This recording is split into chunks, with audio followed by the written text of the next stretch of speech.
If you've got a narrow hallway like this, you'll know how annoying shoe storage can be. So I built this slim wall-mounted shoe rack that fits perfectly behind a door, and today I'm going to show you exactly how I made it for just £25 each. For each rack I used a single copper pipe cut into 2 pieces, some timber for the back panels, bottom and side panels, 4 copper end feed reducers to secure the copper pipe against the timber, and some wood screws. In total, it came to about £25 per rack.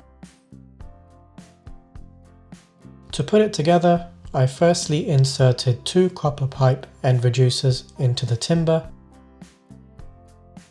and then attached the back supports and bottom piece to one of the side panels.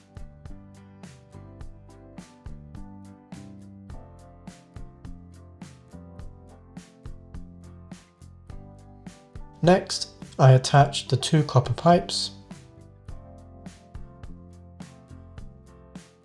Then I secured the other side panel in the exact same way.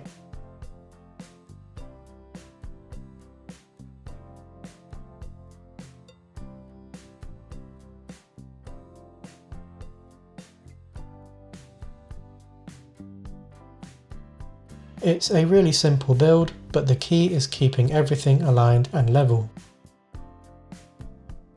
I use 4 drywall plugs for the wall, and then simply screwed the shoe rack onto it.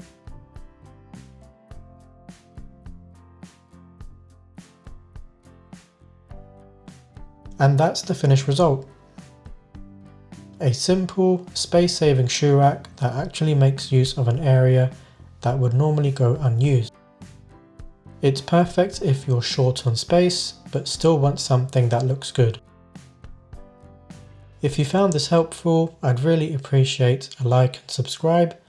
I've got more DIY and MX5 content coming soon.